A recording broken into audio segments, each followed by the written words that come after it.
Hello guys, welcome to Pakistani real reaction. तो कैसे हैं आप सब? उम्मीद है आप सब बढ़िया होंगे, मजे में होंगे, खुश होंगे, आबाद होंगे। हमारी दुआ यही है आप हमेशा हंसते रहें, मुस्कुराते रहें, खुद भी खुश रहें, दूसरों को भी खुश रखें।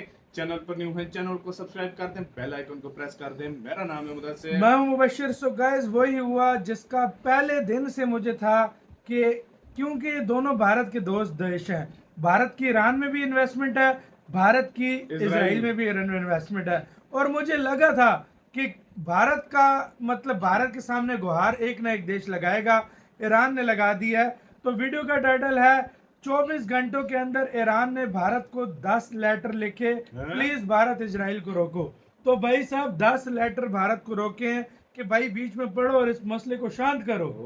क्योंकि भारत इसमें ये बात पक्की है। ईरान ने देखो पाकिस्तान और भारत की मतलब वो पिछले दिनों टाकटुक जो हुई है, उसके ऊपर ईरान ने चूं भी नहीं की, न भारत को बुरा बोला है न पाकिस्तान को। हाँ बिल्कुल, क्योंकि उसको पता है भारत की इन्वेस्टमेंट है, भारत के साथ न्यूट्रल रहा है। न्यूट्रल रहा है। तो इसी तरह भारत भी एक तरह से बहुत अभी फिलहाल तो न्यूट्रल है, लेकिन अभी मदद मांग ली है ईरान ने कि प्लीज भारत अब कुछ करो, अब हमारा काम खराब हो रहा है। तो पूरी खबर क्या है पहले तो जानते हैं, बाकी बातें करेंगे आखिर पे। तो स्टार्ट। बीते 24 घंटों में इजराइल ने ईरान में इतना कोहराम मचा दिया है कि ईरान के सुप्रीम लीडर खामेनेई की चड्डी धोती सब गीली हो चुकी है। बल्कि ईरान के सुप्रीम लीडर को भारत को लेटर भेजने पड़े कि भारत ये हमले रुकवाए। दरअसल इजराइल ईरान पे तब ज्यादा गुस्सा हुआ जब तेल अवीव में इजराइल की सुरक्षा कैबिनेट की बैठक चल रही थी, और तभी ईरान के रिवॉल्यूशनरी गार्ड्स ने अपने हज कासिम बैलिस्टिक मिसाइलों से इजराइल पर हमला कर दिया, जिसमें 14 इजरायली नागरिक मारे गए, ऐसा इजरायली प्रशासन का कहना है। जिसके बाद इजरायली डिफेंस फोर्सेस ने जो तबाही का तांडव शुरू कर दिया वो देखने लायक था। सबसे पहले तो इजराइल ने ईरान के तेहरान में मौजूद ईरानी रक्षा मंत्रालय को ही उड़ा दिया, जिसमें ईरानी डिफेंस मिनिस्टर और अन्य अधिकारी मारे जाने की खबर है। इसके बाद इजराइल की खुफिया एजेंसी मोसाद ने तेहरान में घुसकर ईरान के strategic missile programme, defence infrastructure और ऑयल डेपो को उड़ा दिया। यहाँ तक कि मोसाद के एजेंट्स ने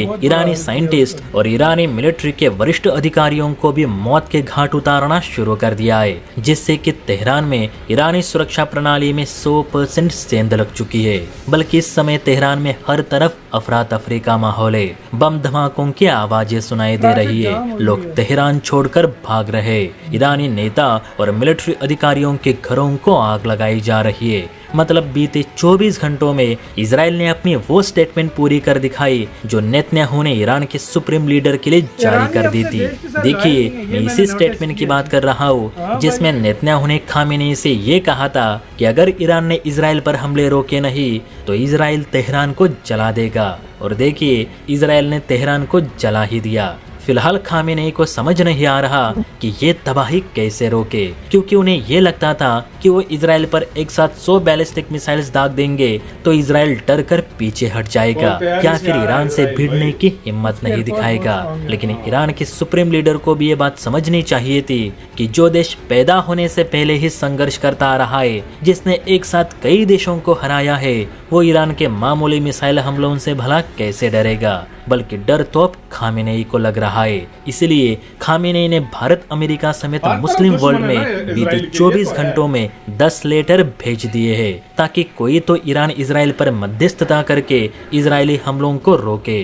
देखिए, जागरण के इस आर्टिकल के मुताबिक इजराइल के सामने घुटने टेकते हुए ईरान ने अब सीज फायर के लिए दुनिया से गुहार लगानी शुरू कर दी है, क्योंकि इजराइल अब ईरान के न सिर्फ मिलिट्री एसेट्स को तबाह कर रहा है बल्कि ईरान के gas station, oil depot, airports, यहाँ तक कि ईरानी नेताओं के घरों को तक जला रहा है, जिसमें ईरान के 138 लोग तो 9 ईरानी साइंटिस्ट मारे जा चुके हैं। ऐसे में ईरान ये चाहता है कि भारत या अमेरिका इजराइल के साथ वार्तालाप करके दोनों देशों में सीज फायर लागू करे। हो सकता है कि इजराइल भारत की बात माने। देखिए दोस्तों, इसे कहते ऊंट पहाड़ के नीचे आना। ईरान पहले तेवर दिखा रहा था, अब मदद की गुहार लगा रहा है। आपको क्या लगता है, क्या भारत को इनके झमेले में पड़ना चाहिए या न्यूट्रल रहकर इजराइल का साथ देना चाहिए? आपको क्या लगता है, नीचे कमेंट करके अपनी राय जरूर दे। और हाँ, वीडियो अच्छी लगी हो तो बेल आइकन प्रेस करके चैनल को लाइक एंड सब्सक्राइब जरूर करें। जय हिंद। इसी के साथ हो यार वीडियो खत्म। यार मैं एक बात करूं, पहले तो भारत न्यूट्रल रहेगा, सीधी सी बात है, बिल्कुल। और जो इसराइल का साथ हुआ वर्ल्ड लेवल पे देगा।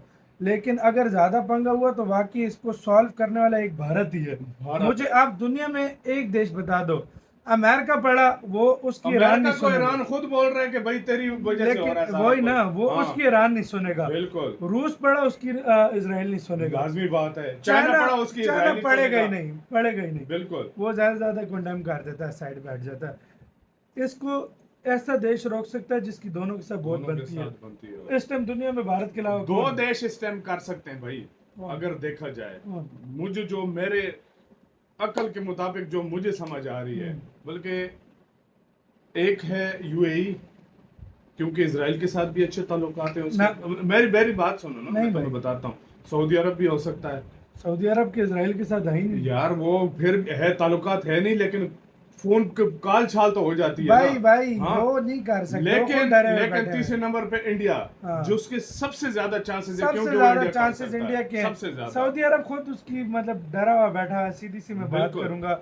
यूएई भी डरा हुआ है, वो लोग बीच बिल्कुल। में पड़ ही नहीं अरब रहे। कंट्रीज तो आ ही नहीं रहे ना। अरब कंट्रीज आ ही वो नहीं तो रहे, आ वो ही कहते हैं रहे, ईरान बिल्कुल। जाने या भाई बिल्कुल इसराइल जाने। बिल्कुल। ये एक दूसरे पे खुले मिसाइल मार रहे हैं। नुकसान इसराइल को भी इस बार पहली बार बहुत ज्यादा हुआ है। वाकई मैं सीधी सी वाकई बात ये बात करूंगा। सच है, ये सच है। और ईरान को तो बहुत ही ज्यादा हो गया है ना। ईरान का यार क्या बचा है? हाँ। उसके पोर्ट तबाह हो गए, पोर्ट तबाह उसके हो गए। एयरपोर्ट तबाह हो हाँ, गए, हाँ। उसका ऑयल डेपो है, हाँ। ऑयल डेपो, उसके आर्मी के हाँ। टॉप के जनरल्स मार गए, उसके हाँ। साइंटिस्ट मार गए। इसराइल ने मैं कहता हूँ भाई, उनको कुछ छोड़ा ही नहीं है। इसराइल ने हाँ। चाबहार पोर्ट को अभी तक नहीं किया, हिट नहीं किया, क्योंकि वो किसके अंडर है? इंडिया के। ये फर्क है। देखो देखो, इधर ये मानना पड़ेगा। मानना पड़ेगा। अच्छा, एक और बात देखो, मैं इधर सच्ची अगर बात बोलूं ना, तो मुझे जितना लगता है ना, ईरान को भी थोड़ा तमल से अभी काम लेना चाहिए। अभी फिलहाल हाँ। देखो, नहीं, अभी क्या सीन चल रहा है? दिन को हमला करता है इसराइल, इसराइल, रात को वो कर देता है। ईरान कर रहा है। हाँ। तो भाई दोनों तरफ लगी हुई, उनके पास बिल्कुल। बंकर है, तब उनकी कैजुअलिटीज कम, लेकिन देखो, मैं उनकी चाइना buildings की एक जा रही है। एग्जांपल देता हूँ। हाँ। मैं पाकिस्तान की एग्जांपल भी दूंगा, मैं चाइना की भी दूंगा। इंडिया पाकिस्तान का युद्ध हुआ, 3-4 दिन लड़े, सारा कुछ हुआ। समझदार था पाकिस्तान, जिस तरीके से भी किया पाकिस्तान ने, वो कहा कि पता भाई था हमें हमें इसको- यार कि इस पावरफुल वॉर है को इंडिया, रोकना चाहिए। ज्यादा हमें नहीं 3 दिन में वियतनाम पे कब्जा कर ले चाइना। चाइना उसको तो पता है ताइवान अगर पे, ताइवान पे, हाँ। सॉरी, चाइना को पता है अगर मैं इसमें कूदा, अमेरिका मेरा आएगा, नुकसान मेरी होगा। मईशत खत्म हो खत्म जाएगी। हो जाएगी। सबसे पहले ये छोड़ देता ये एटॉमिक वाला चक्कर, सबसे पहले अपने देश अपनी को आगे तरक्की लेकर करता, जाता ईरान। एक स्ट्रॉन्ग ईरान मिलिट्री अपने बनाता, देश को आगे लेकर एक स्ट्रॉन्ग जाता। एयरफोर्स हाँ। बनाता है। एयरफोर्स उसके पास है ही नहीं, बिल्कुल। एयरफोर्स नाम की चीज उसके पास है ही नहीं। क्या ऑलरेडी होता है? पहले से उसके ऊपर पाबंदियां लगी हुई है। अपने मुल्क को पहले मजबूत बनाओ, फिर जो मर्जी करते रहना वही किसी ना के भाई। साथ। सही बात भाई है। उसके पास एयरफोर्स है ही नहीं, है ही नहीं, वाकई में। तो भाई वो क्या करे भाई? अगर जो थी हाँ। वो तबाह कर दी है। और जो थी, और भाई काम की नहीं थी, अब मिसाइलों पे ही काम करना है उसने। बिल्कुल। तो आपकी क्या राय है बताना, इसके ऊपर अपना बहुत ज्यादा ख्याल रखना तो है।